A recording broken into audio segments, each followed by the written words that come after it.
પોડકાસ્ટનો સૌથી પહેલો પ્રશ્ન એ છે કે ગાંધીનગર અને અમદાવાદ ઓલ ઓવર ગુજરાતની વાત કરીએ તો રિયલ એસ્ટેટના અંદર મંદી છે. તો કરોડ રૂપિયાનું ઇન્વેસ્ટમેન્ટ તમે કોઈ રીલ જોઈન કરશો, કોઈ યુટ્યુબ વિડીયો જોઈન કરશો? હું ઓડિયન્સને એવું કહેવા માંગીશ કે જ્યારે પણ તમે મારી ઓફિસે આવશો ને તો અમે તમને ચોખ્ખું જ કહી દઈશું કે ભાઈ કયા પ્રોજેક્ટ સારો છે અને કયો પ્રોજેક્ટ ખરાબ છે. બ્રોકર નહીં જ કે એને તો વેચવું જ છે બધું. અત્યારે મંદીનું કારણ એક જ છે કે ઇન્વેસ્ટર નથી અને કેશ ફ્લો ઇન્વેસ્ટરનો જ હતો. ડેવલપરે પોતાના પ્રોફિટ ઓછા કર્યા. એ જંત્રી વધવાથી મોટો બેનિફિટ કોનો છે? તો મિત્રો તમારું સ્વાગત છે ફરીથી નવા પોડકાસ્ટના અંદર કે જેમાં અમે રિયલ એસ્ટેટની ઘણી બધી વાતો કરવાના છીએ. પણ અત્યારે જે માર્કેટમાં ચાલી રહ્યું છે, જે લોકો તમને કહેતા નથી, રિયલ એસ્ટેટમાં મંદી. યસ, અમદાવાદ ગાંધીનગરના અંદર મંદી છે કે નહીં, પ્લસ એના અંદર અગર મંદી છે તો એના અંદર કયા કયા ફેક્ટર જવાબદાર છે, શું રીઝન છે, તો એ બધી વાતો સાથે અમે આ જે પોડકાસ્ટ છે એ લઈને આવ્યા છીએ સનમ કડિયા સાથે. અને આ પોડકાસ્ટના અંદર અમારા કંપનીના રિલેટેડ પણ તમને થોડું જાણવા મળશે જે તમારા માટે ઉપયોગી છે. તો મેક શ્યોર તમે આખો વિડીયો ફૂલ જુઓ અને વિડીયો ગમે તો તમને જો આખા વિડીયો જોવા 1 કલાક માટેનો તમારો પૂરતો ટાઈમ ના હોય તો અમે નીચે ઉપર નીચે કોઈ પણ જગ્યાએ લિંક આપેલી છે, ત્યાં તમે લિંક જુઓ અને ત્યાં અમે નાના નાના વિડીયોની ક્લિપ્સ મૂકેલી છે. તો ચલો વિડીયો સ્ટાર્ટ કરીએ. મારો પોડકાસ્ટનો સૌથી પહેલો પ્રશ્ન એ છે કે ગાંધીનગર અને અમદાવાદ ઓલ ઓવર ગુજરાતની વાત કરીએ તો રિયલ એસ્ટેટના અંદર મંદી છે. રિયલ એસ્ટેટમાં મંદી છે, બટ એટલી બધી નથી કે જેટલી હવા બનાવવામાં આવી છે. એટલે મંદી નથી એવું તો નહીં કહેવાય, એટલી બધી બી નથી કે જે હવા છે. અત્યારે કેશ ક્રંચ છે, કેશનો ફ્લો ઓછો છે, બાયર છે, એન્ડ યુઝર છે, લેવાવાળા બધા જ છે, બટ જે કેશનો ફ્લો હોવો જોઈએ એ એટલો નથી. એટલા માટે એટલો મંદી લાગી રહી. કેશ ક્રંચ કેવી રીતે થયું એમ? પૈસા ડિવાઈડ થઈ ગયા છે અલગ અલગ જગ્યાએ. અચ્છા. સ્ટોક માર્કેટ બહુ ભયંકર રીતે ક્રેશ થયું છે. ઘણા પૈસા ત્યાં ફ્લો અટક્યો છે. ઘણા બધાના ઇન્વેસ્ટમેન્ટ ઓલરેડી થઈ ચૂકેલા છે જેમાંથી એક્ઝિટ નથી મળી, ત્યાં અટકેલા છે. મતલબ એ ફ્લો બધાનું ઇન્વેસ્ટમેન્ટ યા કંઈ ના કંઈ જગ્યાએ પોતાના પૈસા અટકેલા છે. એટલા માટે એ જે કેશ ક્રંચ થોડો ચાલી રહ્યો છે. બટ ધીરે ધીરે જેમ ઓછો થશે એમ ફરીથી બજાર એના પ્રોસેસમાં આવી જશે. એટલે ઇન્વેસ્ટર તો છે ને, ઇન્વેસ્ટમેન્ટ અત્યારે રિયલ એસ્ટેટમાં લગભગ ના બરાબર કરી નાખ્યું છે લોકોએ. કેમ કે ઓલરેડી જેને કર્યું છે એમને એક્ઝિટ અપાઈ શકે નથી. એટલા માટે કેશ ક્રંચ થોડો વધારે લાગે છે અને મંદી વધુ લાગી રહી છે. એટલે કેવી રીતે એક્ઝિટ ન અપાઈ શકે? એટલે થોડુંક એના ડિસ્ક્રાઇબ કરી આપણે. મતલબ સમજો કે આપણે ઓલવેઝ કહીએ છીએ કે જે રીતે રિયલ એસ્ટેટમાં જ્યારે બી એડવર્ટાઇઝમેન્ટ થઈ છે, આપણે પહેલા પોડકાસ્ટમાં બી વાત કરી હતી કે ઓલવેઝ ઇન્વેસ્ટરને ફોકસમાં રાખીને જ કરેલું હતું જે તે ટાઈમે બી. તો ઇન્વેસ્ટ તો કરાવી દીધું, બટ કેવું છે કે ઇન્વેસ્ટ કર્યા પછી એ લોકોને એક્ઝિટ બી અપાવવી પડે ને, કે તમે એક રેટમાં એમને અપાવો છો. હવે ઇન્વેસ્ટર તે યુઝ નથી કરવાની એ પ્રોડક્ટ, એને તો પ્રોફિટ થવાથી જ મતલબ છે. તો એ રોકાણ થયા પછી ફરી એમનું રિસેલ થવું ને એક્ઝિટ આપવી એ ઘણા બધા પ્રોજેક્ટ્સમાં નથી થઈ. એટલા માટે એ લોકોના પૈસા ત્યાં ત્યાં ફસાયેલા છે. જ્યાં સુધી એમની એક્ઝિટ નહીં મળે ત્યાં સુધી તો કઈ રીતે રોકાણ કરશે ફરી ત્યાં? અને એ સારા ટાઈમે સારા રિટર્ને એક્ઝિટ નથી મળી એના કારણે બી બીજા ઇન્વેસ્ટરો રિયલ એસ્ટેટ સિવાય બી બીજા ઓપ્શન જોતા થઈ ગયા. તો મારો એવો પ્રશ્ન થશે કે શું રિયલ એસ્ટેટમાં રોકાણ મતલબ ઇન્વેસ્ટમેન્ટ કરાય કે નહીં? રિયલ એસ્ટેટમાં રોકાણ કરાય, ઇન્વેસ્ટમેન્ટ કરાય, 100% કરાય, બટ એ તમારે પ્રેક્ટિકલ થઈને કરાય. તમારે પ્રોપર રિસર્ચ કરવી જોઈએ.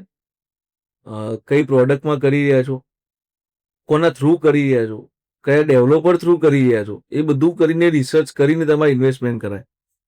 કોઈ તમને એમ કે 3 વર્ષમાં પૈસા ડબલ, યા 2 વર્ષમાં પૈસા ડબલ, યા વર્ષમાં પૈસા ડબલ, તેવી કોઈ સ્કીમમાં પડવું નહીં, એવી કોઈ વાતમાં પડવું નહીં.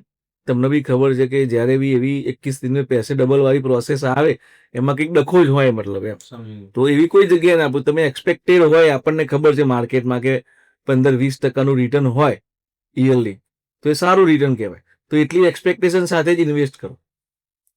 અને ખાસ તો હું એ જ કહીશ કે સારા ડેવલપર જોડે જ ઇન્વેસ્ટ કરો એમ. એવું નથી કે તમે ગમે ત્યાં ઇન્વેસ્ટ કરી નાખો એમ.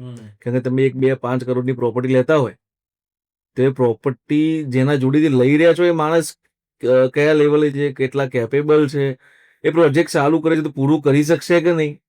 ઘણી વખત એવું બનતું હોય છે કે કોઈ પ્રોજેક્ટમાં સારું સેલિંગ ના હોય તો પ્રોજેક્ટ સ્લો થઈ જતો હોય. બટ જ્યારે સારા ડેવલપર હોય તો પ્રોજેક્ટ સેલ થાય યા ના થાય એ ટાઈમમાં પૂરો કરી જ નાખે છે. તો સારા ડેવલપર જોડેથી પરચેસ કરો, એ બધું ધ્યાન રાખો, ઇન્વેસ્ટ કરો પણ તમે રિયાલિટી સાથે કરો એમ કે ભાઈ એનું રિટર્ન આટલું જ હોય, એનું રિટર્ન ડબલ ના થાય. સમજી 10 વર્ષે ડબલ થાય તો ડબલ બી ના કહેવાય એમ. હમ. એટલે વસ્તુ એવી છે કે તમે જાણી સમજીને તમે 5, 10, 15 રૂપિયાનો સ્ટોક લો છો તો બી આખું એનું રિસર્ચ કરો છો. હિસ્ટ્રી રિસર્ચ કરીએ છીએ આપણે તો રિયલ એસ્ટેટ તો રિયલ એસ્ટેટમાં કેમ નહીં એમ પૂછો. સૌથી મોટી અમાઉન્ટ રિયલ એસ્ટેટમાં જતી. એક્ઝેક્ટલી બહુ મોટી અમાઉન્ટ, કરોડ અત્યારે એવરેજ ગણીએ તો કરોડ રૂપિયાનું ઇન્વેસ્ટમેન્ટ નોર્મલ થઈ ગયું છે.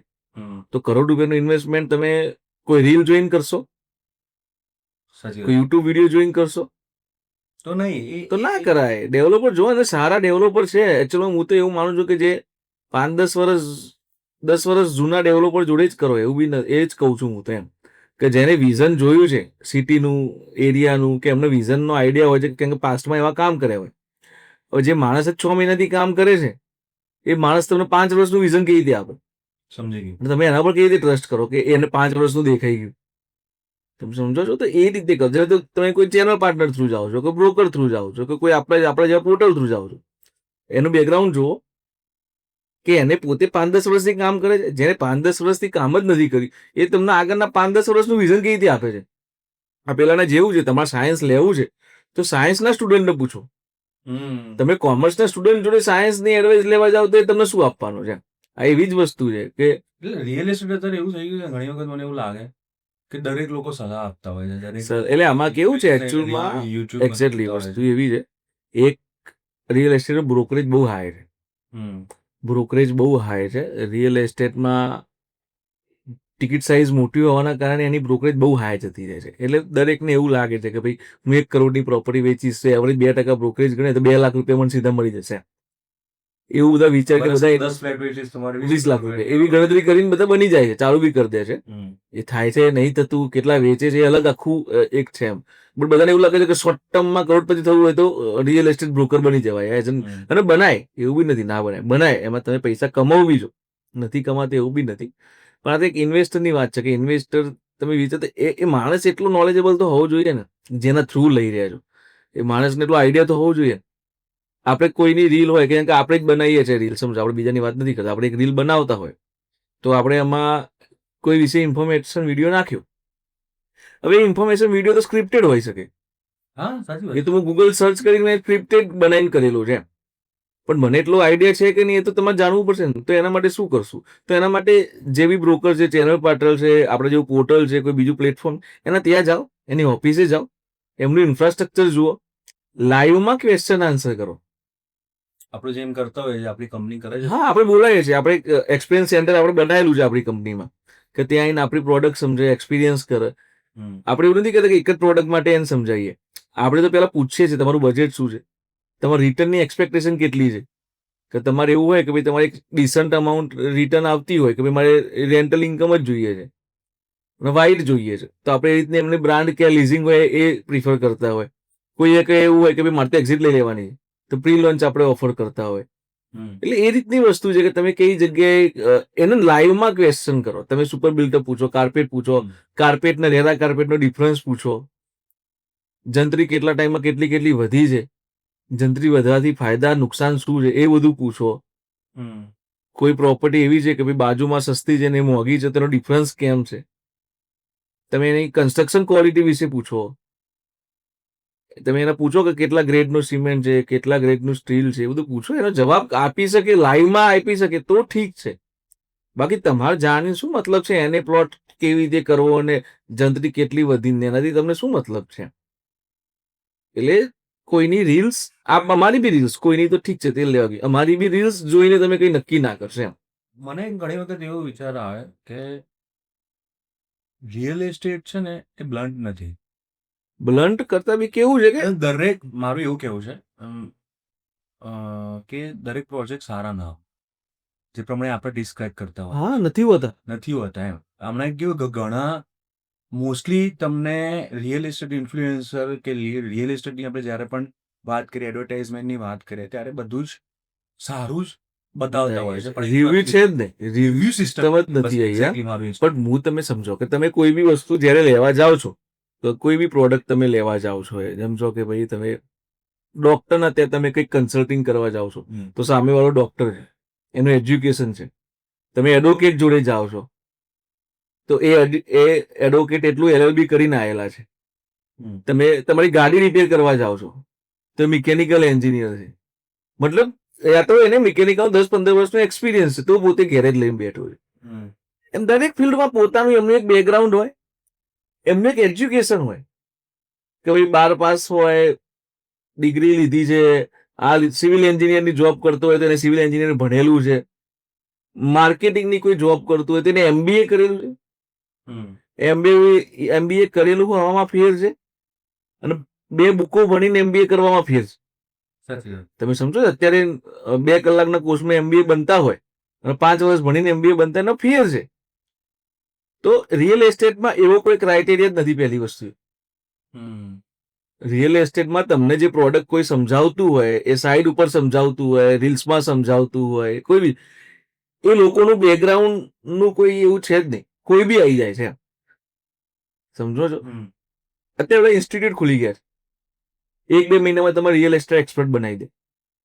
એમ નથી કોઈ બનતું. એમ જ બની જતા હોય તો લોકોની આખી જિંદગી નીકળી ગઈ છે શીખવામાં. તો એમ થોડી જ થઈ જાય. સમજી ગયો. તમે સમજો તો તમારે રિયલ એસ્ટેટ સમજવું, તમારે લેન્ડનું એક્વિઝિશન સમજવું, લેન્ડના ડોક્યુમેન્ટ સમજવું, એના જે લિટરલી જે કોર્સ છે ને બહુ જ લેન્ધી છે, લાંબા છે, જે 1-1, 2-2 વર્ષના છે. એ તમને કોઈ 2, 3, 4, 5 કલાકમાં કેવી રીતે સમજાવી દે. અને માર્કેટિંગ એવી વસ્તુ છે કે માર્કેટિંગના કોઈ થંબ રૂલ જ નથી. એ તમારી સ્કિલ અલગ અલગ છે. તો હવે તમારે નક્કી કરવાનું છે એમ. એટલે રિયલ એસ્ટેટમાં વસ્તુ એ જ છે કે ચાની ટપરી ઉપર બી કોઈ બ્રોકર છે, કોઈ 5 સ્ટાર હોટલમાં બ્રોકર છે, કોઈ મતલબ એની પોતાની સારી ઓફિસ નાખીને બ્રોકર બનેલો છે. ઇન્ટરનેશનલ બ્રોકરો બી છે. કે કોઈ બ્રાન્ડ પોતાનું એન્ટર કરવી હોય તો આખા દેશના એક્વાયર કરતા હોય છે. તો તમે નક્કી કરો એ માણસ શું છે, કોણ છે, કોના થ્રુ લઈ રહ્યા છો, કેવી રીતે લઈ રહ્યા છો. એટલે રિયલ એસ્ટેટમાં બધા આવી ગયા છે એનું કારણ એક છે કે કોઈ એજ્યુકેશન ક્રાઇટેરિયા નથી. હું તો એવું માનું છું કે જેને 5 વર્ષનો એક્સપિરિયન્સ ના હોય એના જોડેથી કોઈ પ્રોપર્ટી હાલ પરચેસ ના કરો. કારણ કે એવું મોટી ટિકિટ સાઇઝ છે, બહુ સમજી વિચારીને ઇન્વેસ્ટ કરવું જોઈએ. તો મિનિમમ 5 વર્ષનો એક્સપિરિયન્સનો ક્રાઇટેરિયા તો આપણે રાખીએ. એટલે બસ એ જ છે. મારું એ કેવું છે કે રિવ્યુ સિસ્ટમ હોવી જોઈએ. કમ્પલસરી હોવી જોઈએ. કે બટ આપણે કેવું છે કે આપણે એઝ અ ઇન્ફ્લુએન્સર અને જે પ્રમાણે રિયલ એસ્ટેટનું વર્ક છે, તમે આપણે ઓપનલી ના બોલી શકીએ. બોલવું જોઈએ, સારાને સારું અને ખરાબને ખરાબ કહેવું જોઈએ.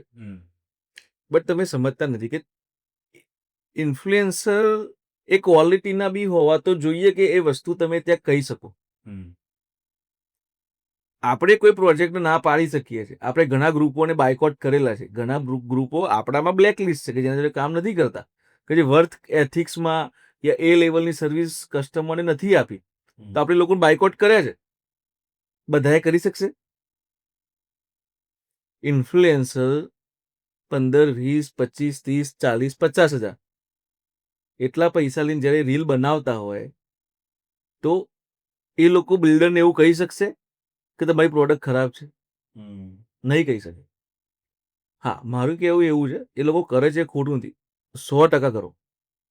વસ્તુ એક રાખો કે તમે ખાલી એ વસ્તુને ડિસ્પ્લે જ કરી રહ્યા છો. એના તમે એટલી જ ઇન્ફોર્મેશન આપો એમ. પછી એવી કોઈ કમિટ ના કરી નાખો કે ભાઈ તમને અહીંયા ઇન્વેસ્ટ કરશો તો ડબલ થઈ જશે, ટ્રિપલ થઈ જશે. એવી કોઈ વાત ના કરે. તમે as a influencer, as a face ખાલી પ્રોડક્ટ બતાવો. સારી ખોટી ના કહેશો. મારું એમ કહેવું છે કે જ્યારે આપણે બી હાઉસ ટૂર બતાવતા આપણે કહેતા હોઈએ છીએ કે ભાઈ આટલો રૂમની સાઇઝ છે, આ છે, આ છે, આ છે, આ છે, તમને ગમી તો તમે લો. આપણે એવું નથી કહેતા કે આપણે સોનાનું જ છે તમે લઈ જ લો. એ વસ્તુ છે કે એ બધી વસ્તુ આપણે એઝ અ વિડીયોમાં કહેતા હોઈએ છીએ. હું ઓડિયન્સને એવું કહેવા માંગીશ કે જ્યારે પણ તમે મારી ઓફિસે આવશો ને, તો અમે તમને ચોખ્ખું જ કહી દઈશું કે ભાઈ કયા પ્રોજેક્ટ સારો છે અને કયો પ્રોજેક્ટ ખરાબ છે. હા 100%. બ્લન્ટ હોઈએ છે જ્યારે પણ તમે તમારી મૂડી રોકતા હો છો, તમારું સેવિંગ રોકતા હો છો, તો અમે એ વસ્તુ કહેતા હોઈએ છીએ. અમે જનરલ વિડીયોના મારફતે અમે નથી કહી શકતા, પણ અમે જ્યારે પણ કોઈ અમારી ઓફિસમાં જ્યારે પણ કસ્ટમર આવે છે ઘર લેવા માટે, ત્યારે અમે એમને બધું જ એમને જે રીતની રિક્વાયરમેન્ટ હોય છે એ પ્રમાણે અમે એમને સેલ કરતા હોઈએ હા 100% કહીએ છીએ. આપણે વાસ્તુ બી એમને સમજાવતા હોઈએ છીએ સમજાવતા હોઈએ કે છીએ. ભાઈ આ રીતનું વાસ્તુ છે, આમાં આ રીતે લેવું ના લેવું એ બી સમજાવતા હોઈએ છીએ. એટલે મતલબ એ તમે સુંદરની સમજો. વાત કરી લીધી અમે, બાકી કરતા નથી. એટલે વસ્તુ મૂળ એવી છે કે જે લોકો સમજાઈ રહ્યા છે એ લોકો રિવ્યુ તો કેવી રીતે કરે, કારણ કે એ તો એઝ અ માર્કેટિંગ પર્સન એમની વસ્તુ પીચ કરી રહ્યા હમ. છે ઘણા લોકો. એવું બી નથી કે બિલકુલ નથી. જેમ કે એક ઇન્ફ્લુએન્સર છે, એડવોકેટ છે, એમનું નામ સોની, નિકુંજ સોની એવું કંઈક નામ છે. એ બહુ સારા ઇન્ફ્લુએન્સર છે, બહુ સારી વાત બ્લન્ટ કહે છે. બ્લન્ટ કહે. રેરામાં શું કરવું, રેરામાં કેસ કેવી રીતે કરવો, રીડેવલપમેન્ટમાં તમારે શું ધ્યાન રાખવું, એ લોકો બધું જ કહે છે. ઘણા ડેવલપર વિશે પણ ઘણા ડેવલપર છે તે બ્લન્ટલી એમને જવાબ આપે છે. તો હું તો કહીશ કે એવા ઘણા ઇન્ફ્લુએન્સરોની જરૂર છે બજારમાં. હમ. એવા ઘણા ઇન્ફ્લુએન્સરની જરૂર છે જ કે તમે બ્લન્ટલી કહી શકો. પણ એ જો ભાઈ એ એટલા માટે કહી શકે છે કારણ કે એમના ડેવલપર જોડેથી ઇન્કમ નથી લેવાની કોઈ. તમે સમજો છો કે એમનો જે ઇન્કમ ઓફ સોર્સ છે ડેવલપર છે જ નહીં. એમનો તો અલગ બિઝનેસ છે આખો એમ. બટ જ્યારે કોઈ માણસનું ઇન્કમ ઓફ સોર્સ જ ડેવલપર છે તો એ કેવી રીતે કહી શકશે? યા તો પછી તમે એ લેવલે આપણે પહોંચી જઈએ કે ભાઈ ફેર નહીં પડે એમ. હું સાચું કહીશ કે ખોટું કહીશ. અને મારો એક પ્રશ્ન છે કે તમે અત્યારે અમદાવાદના અંદર, અમદાવાદ ગાંધીનગર થઈને તમારી કેટેગરીમાં ટોપ 5 બિલ્ડર્સ આવતા હોય તો કોણ, જ્યાં તમે આંખ બંધ કરીને ફ્લેટ લેશો? એટલે હા, હું અમદાવાદ ગાંધીનગરના નામ દઈ શકીશ. એમાં આપણને એવું બહુ છે બી નહીં કે ભાઈ કોઈને ખોટું લાગે તો એમનો વિષય છે, એ આપણો નથી. બટ બહુ સારા છે એમ. એમાં હું ટોપ 5માં પહેલો, બીજો, ત્રીજો નહીં કહું. કારણ Top five કે કઈ? હા, હું પાંચ છ આપણે નામ દઈ શકશું એમ. કે પહેલો બીજો નહીં કહીએ. પણ ઘણા નામ એવા બી છે કે જેના હોર્ડિંગ્સ ગામમાં લાગે છે એનું નામ નહીં દઉં. કારણ કે નથી એ લોકો એ લેવલે. હું સૌથી પહેલું એમ નામ દઈશ તો બખેરી છે. બકેરી આટલા વર્ષોથી એક જ લેગેસી ઉપર કામ કરે છે માણસ એમ. અને એમ કહું કે હું નાનો હતો ત્યાંનું નામ સાંભળ્યું તો આજ સુધી કમ્પ્લેન નથી સાંભળી એમ. એક ટાઈમ એવું હતું કે ભાઈ ત્યાં જોબ કરવી. હા, અરે મતલબ આપણા ગોળ હતા એમ. ગણેશ છે, ગણેશ હાઉસિંગ. હવે ગણેશ હાઉસિંગ લિસ્ટિંગ છે. એનએસીમાં લિસ્ટિંગ છે. એમ કે ને દેશની ટોપ 10માં આવે છે. અમદાવાદની આપણે વાત નથી કરતા. એ Top 10. દેશની ટોપ 10માં આવે છે. જેમ કે ડીએલએફ છે, પછી હા, એ બધામાં શોભા, લોઢા એ બધાના લેવલની ગણેશ હાઉસિંગ છે. બટ એ લોકો એ રીતે પોતાની જાતને કોઈ દિવસ પ્રમોટ જ નથી કરી. બટ ગણેશ હાઉસિંગ છે, બકેરીનું નામ દીધું. એ જ રીતે ત્રીજું આપણે નામ દઈએ તો ઇન્દ્રપ્રસ્થ ગ્રુપ છે. તમને ખબર નહીં હોય, ઇન્દ્રપ્રસ્થ ગ્રુપ 40 વર્ષથી કામ કરે છે. મતલબ મારી 2 જનરેશન જતી રહી એમ 40 વર્ષમાં. તો હવે 40 વર્ષથી એક માણસ કામ કરતા હોય તો પહેલી વસ્તુ એ 40 વર્ષ સુધી એ જ લેગેસીમાં બજારમાં ટકવું એ કેવી મોટી વાત છે. નહીં તો 2 વર્ષમાં લોકો આઈને છું દઈને નીકળી જાય છે આ ઇન્સ્ટાગ્રામની જમાનામાં. એ લોકો 40 વર્ષથી છે. એ જ રીતે અજય શ્રીધર છે, મતલબ એ શ્રીધર ગ્રુપ છે. ગોયલનું નામ, ગોયલ જ્યારે Goyal and Gala B, Goyal and Gala છે.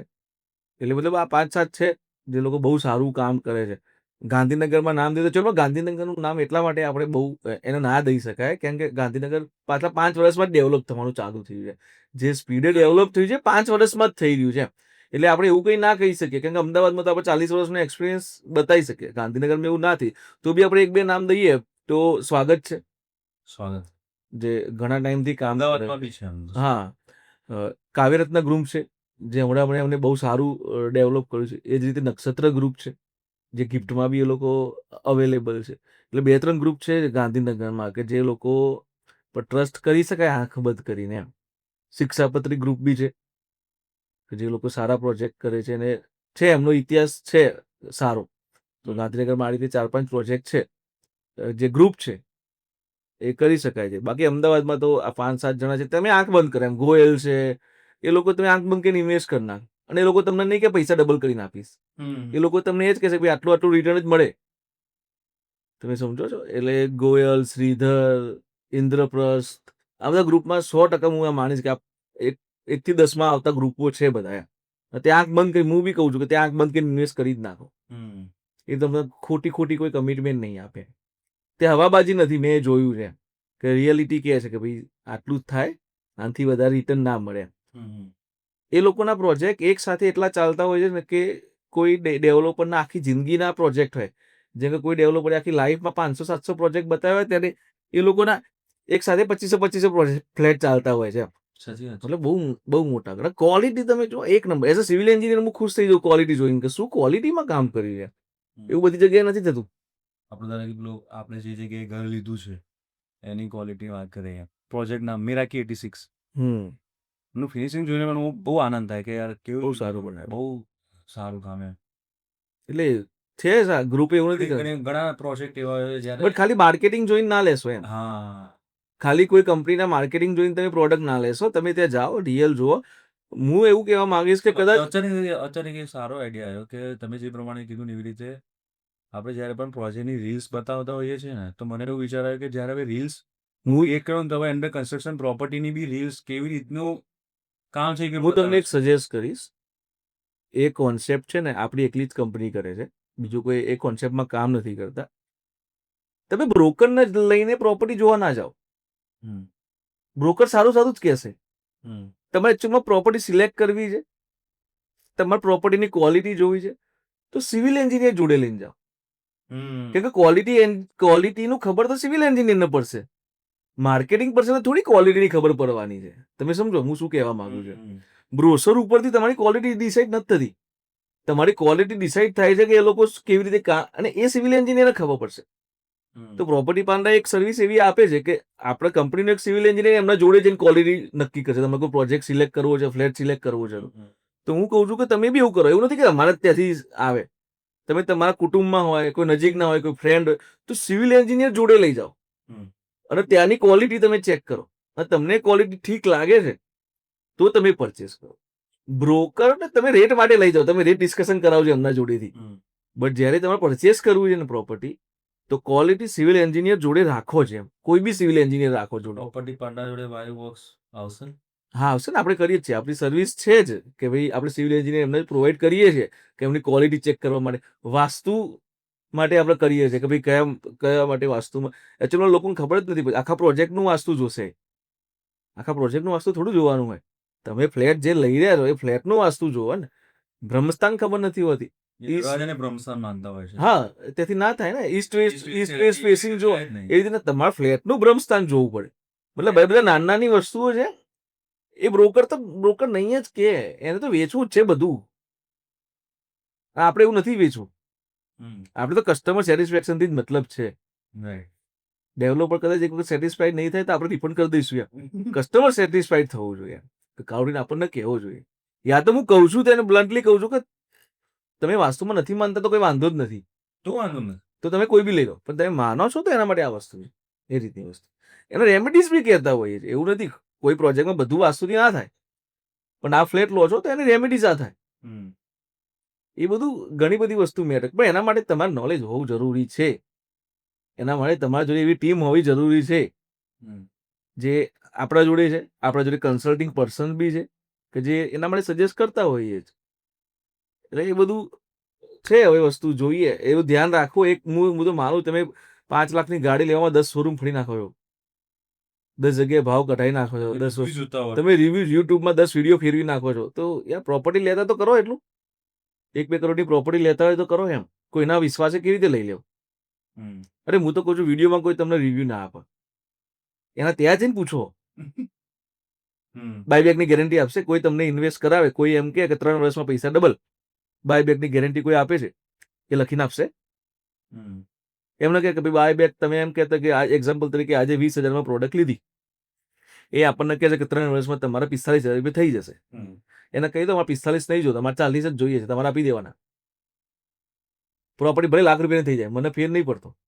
તમે આપી દેશો 40 કર દો. એન્જોય બાયબેકમાં લઈ લો. કોઈ માણસને એટલું જ બધું રિટર્ન એક્સપેક્ટેશન હોય તે બાયબેક કરો. નહીં કરે. બાયબેકના જમાના પૂરા થઈ ગયા. પહેલા કરતા હતા, હવે નહીં કરે કોઈ. અચ્છા, ચલો હવે થોડું આઈ થિંક ટર્ન લઈ લીધો. હવે મંદીને થોડું ડિટેલમાં સમજીએ કે રિયલ એસ્ટેટની મંદી જે કેશ ક્રંચ કહો છો, રાઈટ? તો તમારા મુજબ એવા કેટલા વર્ષથી મંદી છે અને એના ફેક્ટર કયા હતા હવે મંદિરના એકચ્યુઅલમાં કેવું છે, મંદિરના બહુ બધા કારણો છે એમ. કોઈ એક વસ્તુથી કોઈ દિવસ મંદિર ડિસ્ક્રાઇબ ના થાય. જે તે ટાઈમે મને દેખાઈ રહ્યું છે. આપણને એવું બહુ નહીં કહીએ કે આપણે બહુ એમાં નોલેજેબલ થઈ ગયા છીએ, પણ પાછલા ઇલેક્શનના 2 મહિના પહેલાથી દેખાઈ રહ્યું છે કે માર્કેટમાં કેશ ક્રંચ ચાલુ થયો છે ધીરે ધીરે ધીરે ધીરે ધીરે ધીરે. ઇલેક્શન પહેલા કેશ સ્લો થવાનું એક કારણ હોઈ શકે કે મોટા ઇન્વેસ્ટર હોય છે, જાયન્ટ ઇન્વેસ્ટર એમ.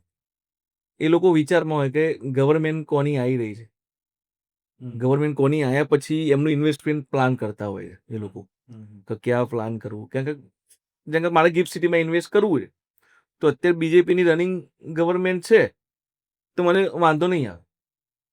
પણ કદાચ ગવર્મેન્ટ બદલાઈને ગિફ્ટ સિટી પ્રોજેક્ટ સ્લો થઈ ગયો તો, ધોલેરા પ્રોજેક્ટ સ્લો થઈ ગયો તો, એટલે એ બધા એવું વિચાર આવે એમ. એઝ અ ઇન્વેસ્ટર મને એવું વિચાર આવે. એવું હોઈ શકે ના હોઈ શકે અલગ વસ્તુ છે, પણ એવું હું વિચારું કે ભાઈ કદાચ બીજેપીની સરકાર છે તો ધોલેરા ટાઈમે થઈ જશે, કદાચ કોંગ્રેસના સરકારમાં સ્લો થઈ ગયો તો. એટલે એ બધા વિચારના કારણે ઇન્વેસ્ટમેન્ટ હોલ્ડ ઉપર આવી જાય કે ભાઈ આના પછી આપણે લઈશું. બીજેપીની સરકાર આવી, ઇલેક્શન પછી થોડું બજાર ખુલ્યું.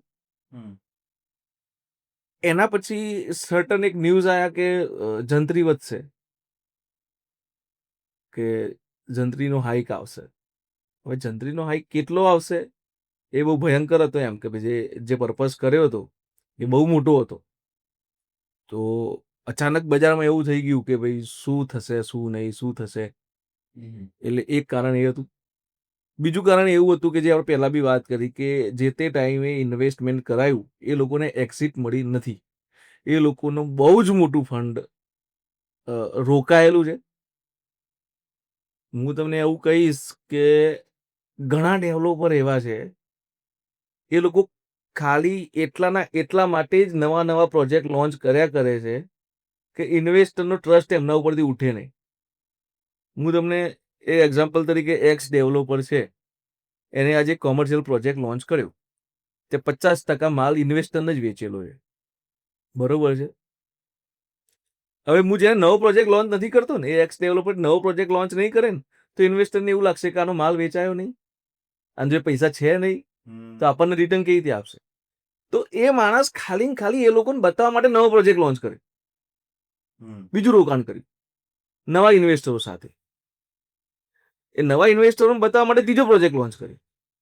હવે એકચ્યુઅલમાં એવું થઈ રહ્યું છે કે ઇન્વેસ્ટર સિવાયનો માલ જ નથી વેચાયો એની જોડે. એન્ડ યુઝર મળ્યો જ નથી, અને કદાચ મળે તો 2-5% મળે છે. હવે કેવું થઈ રહ્યું છે કે એને બજારમાં એવું ફીલ નથી કરાવવું કે ભાઈ મને એન્ડ યુઝર નથી મળી રહ્યો, એટલે ખાલી બહારનું ઇન્વેસ્ટમેન્ટથી તમે રોક કરી રહ્યા છો. એ માણસે ભૂલી ગયો કે પહેલા ઇન્વેસ્ટરને એક્ઝિટ અપાવવાની છે. તમે સમજ્યા? એટલે 2, 3, 4, 5 પ્રોજેક્ટમાં ઇન્વેસ્ટરો ઘૂસી જ ગયા, એમને એક્ઝિટ જ નથી. હવે એ એક્ઝિટ નહીં મળે ત્યાં સુધી નવા પ્રોજેક્ટમાં કેવી રીતે ઇન્વેસ્ટ કરશે કોઈ માણસ? અને ધીરે ધીરે શું થઈ રહ્યું છે, એ ઇન્વેસ્ટરોનો ટ્રસ્ટ રિયલ એસ્ટેટ ઉપરથી તૂટી રહ્યો છે કે ભાઈ મને આટલું લાંબુ ઇન્વેસ્ટમેન્ટ કર્યા પછી બી મને એક્ઝિટ નથી મળી, તો હું શું કરવા કરું? એના કરતા મ્યુચ્યુઅલ ફંડ છે કે ભાઈ એસઆઈપી છે કે સ્પ્લિટ કરી નાખે એમ. એવું નથી કે એમને બંધ કરી દીધું રિયલ એસ્ટેટમાં, પણ એમને સ્પ્લિટ કરી નાખે. પહેલા જે 1 કરોડ રૂપિયા રિયલ એસ્ટેટ રોકતા હતા, અત્યારે એમને 20 લાખ રૂપિયા કરી નાખે. એ આપણી જ ભૂલો છે બધાની એમ કે ઇન્વેસ્ટ કરો પણ એક્ઝિટ તો કરાવો.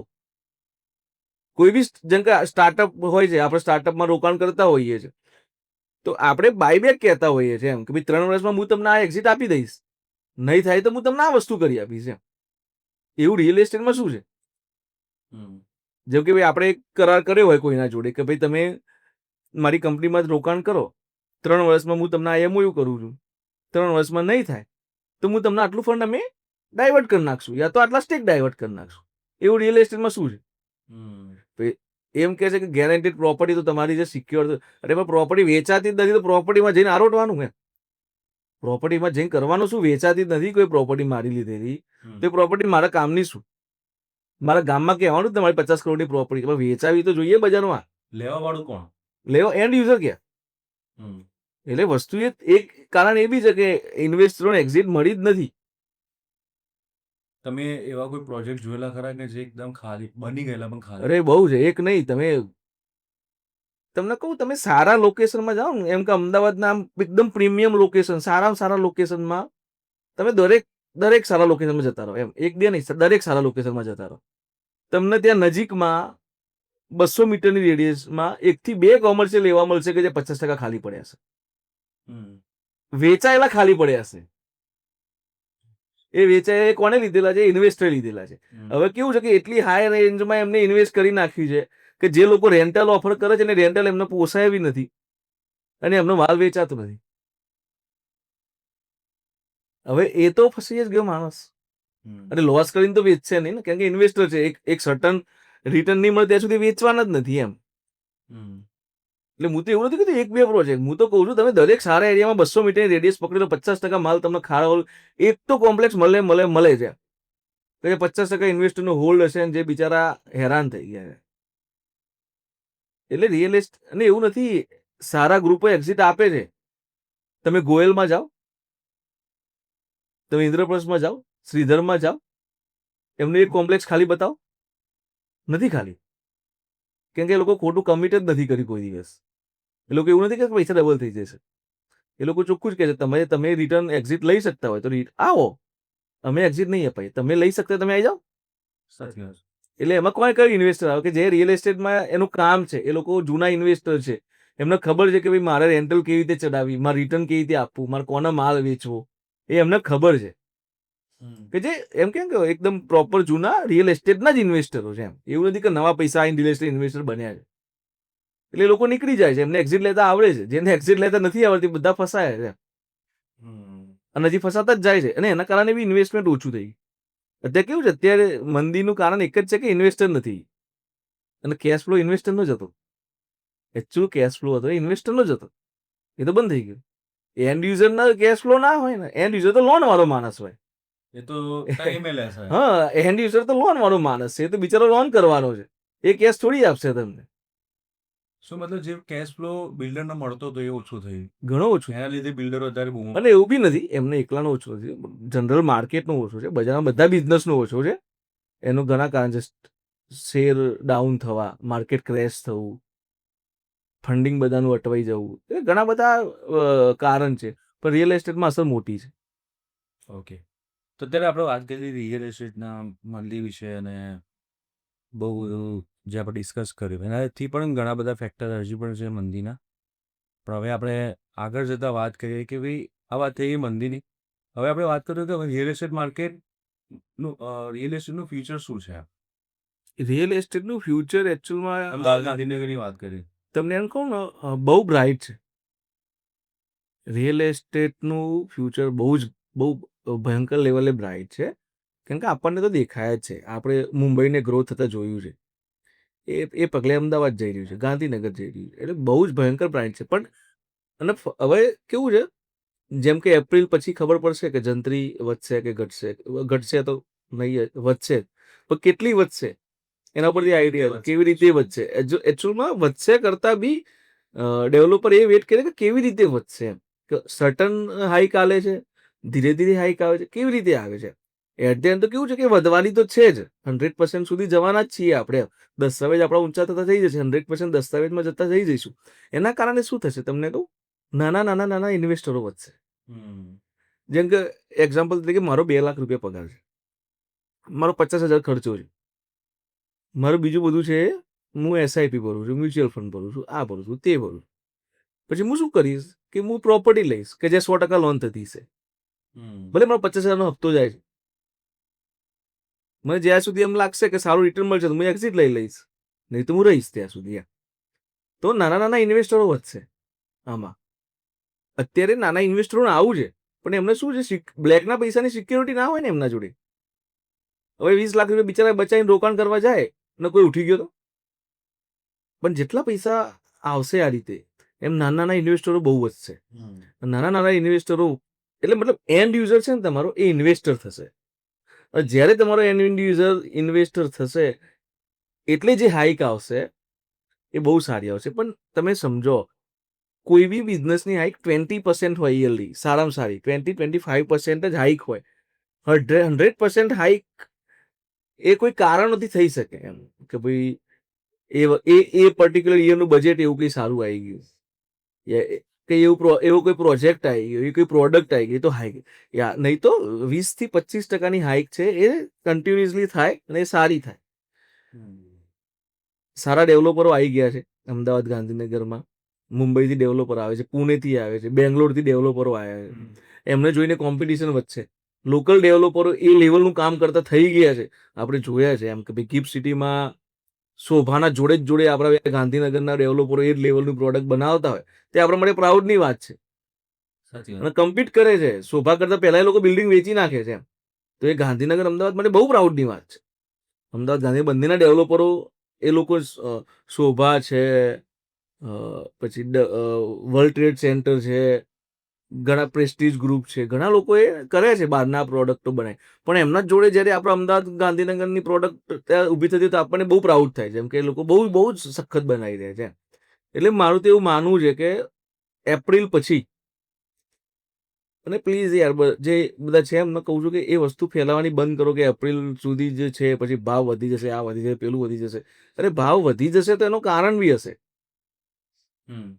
તમે એવું ના કહેશો પ્રોપર્ટીનો ભાવ વધશે. તમે એવું કહો તમારા જે ગવર્મેન્ટ કોસ્ટ છે, તમારી કદાચ જંત્રી વધી ગઈ તો શું થશે? તમારી દસ્તાવેજ અમાઉન્ટ મોટી થશે, તો એના ઉપરનો જીએસટી વધશે, એના ઉપરની સ્ટેમ્પ ડ્યુટી વધશે, પણ સાથે તમારો દસ્તાવેજ બી તો મોટો થશે. ઓન પેપર તમારી પ્રોપર્ટીની વેલ્યુ તો વધશે. એ તો તમે કહો. અડધી વાતોથી ખાલી તમે ખોટા ઇન્ફ્લુઅન્સ ના કરે. એમ એવું કહે છે કે ભાવ વધી જશે, ભાવ વધી જશે. તમે આજ સુધી કોઈ બી સારું ગ્રુપ લઈ લો, અમદાવાદનું સારું ગ્રુપ વગર પીઆર વાળું, એમને કોઈ દિવસ એવી બ્રાન્ડિંગ નહીં કરે કે ભાવ વધી જશે તમે લઈ લો. એ નહીં કે કોઈ દિવસ. તમે ગણેશ હાઉસિંગ લઈ લો, ગોયલ લઈ લો, બકેરી લઈ લો, કોઈ દિવસ એમની કોમેન્ટ એવી નહીં હોય કે આવી વસ્તુ આવી રહી છે, ભાવ વધશે, લઈ લો. એવી નહીં કરે, કેમ કે રિસ્પોન્સિબલ ડેવલપર છે. તો હું તો બધાને કહીશ કે એવી એકદમ ફાલતુ વાત ના કરી નાખો એમ કે ભાઈ ભાવ વધી જશે. તમે કહો ભાવ વધવાનું કારણ શું હશે? કે ભાઈ તમારી જંત્રીનો ભાવ વધશે, તમારે દસ્તાવેજ ઊંચો કરવો પડશે, દસ્તાવેજ ઊંચો કરશો તમારી જીએસટી વધશે, જીએસટી વધશે તો તમારી સામે સ્ટેમ્પ ડ્યુટી વધશે, એ બધું વધશે, એના કારણે પ્રાઇસ હાઈક થશે તમારી બિલની. અને પણ એ તો તમારું ઓન પેપર કેટલી વધી ગઈ પ્રાઇસ? ઓન પેપર બી પ્રાઇસ હાઈક થઈ ગઈ ને. તો એ બધું છે, પણ દેખાઈ રહ્યું છે કે એપ્રિલ પછી માર્કેટ પીક પર આવશે, માર્કેટ બૂમ કરશે. એ અત્યારે એવું દેખાઈ રહ્યું છે, કેમ કે ઘણા 1-1.5 વર્ષથી માર્કેટ બહુ જ દબાઈને રહ્યું છે. એ હવે એ સ્પ્રિંગ અપ થવાનો ટાઈમ આવી ગયો છે. અને એવું નથી ડેવલપર બધા ખોટા. ડેવલપરોએ બહુ જ પ્રયત્નો કર્યા છે પ્રાઇઝને એક લિમિટમાં રાખવા માટે. ઘણાને એવું લાગતું હોય છે કે ડેવલપરો ભાવ વધારે જ કરે, ભાવ વધારે. એકચ્યુઅલમાં તમને કહું કે જે લેન્ડ કોસ્ટ જે રીતે વધી છે ને, એ રીતે પ્રોપર્ટીની વેલ્યુ નથી વધી. એ રીતે પ્રોપર્ટીના ભાવ નથી વધ્યા. કદાચ એ રીતે પ્રોપર્ટીના ભાવ વધ્યા હોત ને તો અત્યારથી ઘણા વધુ હોત. ડેવલપરે પોતાના પ્રોફિટ ઓછા કર્યા છે. આપણે તો આમાં અંદર રહી ચૂકેલા છીએ, આપણે એઝ અ ડેવલપર બી કામ કર્યું છે, આપણને ખબર. ડેવલપરે પોતાના પ્રોફિટ ઓછા કર્યા છે એક ભાવ પકડી રાખવા માટે. નહીં તો ભાવ ક્યાં ગયો ભાઈ? એટલે પણ બહુ ક્લિયર છે, એપ્રિલ પછી બજાર બહુ સારું થઈ ગયું. જંત્રી આવશે, ભાવ વધશે, પણ તમારા લીગલ ડોક્યુમેન્ટ બી વધશે સામે. એ બહુ ધ્યાનમાં રાખવાનું. કસ્ટમરને મારે એટલું જણાવવું છે, તમે ખાલી કસ્ટમરને એટલું કહો કે દસ્તાવેજ જંત્રી વધવાથી મોટો બેનિફિટ કોને છે? કસ્ટમરને સૌથી મોટો બેનિફિટ કસ્ટમરને જ છે. રીઝન કે એમનો જે દસ્તાવેજ છે વધશે, એની અમાઉન્ટ વધશે. એનાથી શું ફાયદા થાય? એનાથી તમારા લોન પેપર મોટા થઈ ગયા, વ્હાઇટ અમાઉન્ટ થઈ ગઈ. કેમ કે જોબ કરતો વર્ગ છે, હું જોબ કરું છું, બરોબર, તો મારા જોડે કેશ ફ્લો નથી, મારે કેશ છે જ નહીં આપવા માટે. મારે બધા વ્હાઇટ જ છે. વ્હાઇટ મતલબ ઇન ધ સેન્સ કે અકાઉન્ટમાં છે એમ. માર્કેટ ઓર્ગેનાઇઝ થાય. અરે બહુ જ સારું ઓર્ગેનાઇઝ થાય, બહુ જ સારું ઓર્ગેનાઇઝ થાય. અને એક વસ્તુ ઓલવેઝ તમે માની રાખો, જ્યાં સુધી માર્કેટ ઓર્ગેનાઇઝ નહીં થાય ને ત્યાં સુધી એનો એક સ્ટેબલ ગ્રોથ નહીં આવે. તમે સમજો, રિલાયન્સનો સ્ટોક જુઓ, ટાટાનો તો એમની સ્ટેબલ હાઈક હોય. પછી તમે સારેગામાનો સ્ટેટ જોશો તો રોજ 200 પોઈન્ટ ઉતરી જાય એવું થાય. એક્ઝામ્પલ તરીકે એફએનો તમે જોતા હોય તો એફએનો ચડીને ઉપર જતો રહે, ખબર બી ના પડે એમ. છેલ્લે તો જીરો જ હોય આપણે. બટ જે સ્ટેબલ ગ્રોથ, તમે સ્ટોક માર્કેટમાં બી સીએનબીસી કે એવું કંઈક સાંભળતા હોય તો લોકો તમને કહે જ છે કે યરલી તમને 20% ગ્રોથ મળે એટલે તમે સારું કમાવો છો. 20-25% ગ્રોથ મળે એ સારું છે. બટ લોકોને એક જ મહિનામાં 20% ગ્રોથ જોવું હોય તો એફએનઓ કરવું પડે, એમાં 0 થઈ જવાય. મતલબ વસ્તુ એવું છે કે ઓર્ગેનાઇઝ થવાથી માર્કેટ જ્યારે ઓર્ગેનાઇઝ થયું એનો સ્ટેબલ ગ્રોથ આવશે, અને સ્ટેબલ ગ્રોથ આવશે ત્યારે જ બધા માટે ફાયદા હોય છે. એના માટે પછી રિયલ એસ્ટેટને ફાયદો છે, ડેવલપરને ફાયદો છે, આપણા જેવા પ્લેટફોર્મને ફાયદો છે. કારણ કે આપણને ડેવલપરને પોતાની સર્ટન કોસ્ટ ખબર છે, ડેવલપરને પોતાની સર્ટન હાઈક ખબર છે કે કેટલા સુધી જશે. તો એ એમના માટે પછી માર્કેટિંગ બજેટ એ લોકો ફાળવી શકશે. અત્યારે કેવું થઈ રહ્યું છે કે જ્યારે વેચાય છે ત્યાં સુધી મજા છે, પછી નથી વેચાતું તો પછી કરોડો રૂપિયા નાખી દેશે માર્કેટિંગમાં. પણ એમને ખબર જ હોય કે મારું યરલી આટલું જ વેચાવાનું છે, તો પછી એ લોકો એ રીતે પોતાનું માર્કેટિંગ બજેટ બી સ્પેન્ડ કરી શકશે. એટલે બહુ સારું છે જો ગંતરી વધે છે તો. હા, પણ ખાલી ડેવલપરનો બિચારાનો કન્સર્ન એક જ છે કે જે વધારી રહ્યા છો ને એના માટે ટાઈમથી વધારો. એ લોકો એવું કહી જ નથી રહ્યા કે તમે જંત્રી હાઈક ના લાવો. એ લોકો કહી એવું રહ્યા છે કે જંત્રી જે હાઈક લાવો છો એ થોડા ટાઈમ આપો એમને, તો એ બધું એમનાથી સેટલ થઈ જાય. તમે મને ઘણા બધા ક્વેશ્ચન કર્યા, ઘણા બધાના મેં જવાબ આપ્યા. હવે એ જવાબ સાંભળીને બી જે લોકો નહીં મજા આવી એ લોકો બી પણ ક્વેશ્ચન કરશે, તો મારે એમના બી જવાબ આપવા પડશે. કઈ વાંધો નહીં, આપી દઈશું. એક ક્વેશ્ચન હું તમને કરીશ કે ઘણા ટાઈમથી તમે કન્ટેન્ટ મતલબ ઓછો થઈ ગયો છે પ્રોપર્ટી પાંડાનો, કે બહુ બિઝી હોય એવું લાગી રહ્યું છે. પ્રોપર્ટી પાંડા શું કર્યું છે કે લોકો હમણાંથી એટલા બધા માર્કેટમાં આપણે નથી દેખાઈ રહ્યા? પ્રોપર્ટી પાંડા જે લોકોને એવું, ઘણા લોકોને એવું લાગતું હોય છે કે અમદાવાદ ગાંધીનગર બેઝ કંપની છે અને અહીંયાથી આટલું છે. પણ અમારે એવું છે કે કન્ટેન્ટ ઓછું કરો, પોડકાસ્ટ ઓછા કરવાનું રીઝન એ છે કે પૈસા નથી લેતા.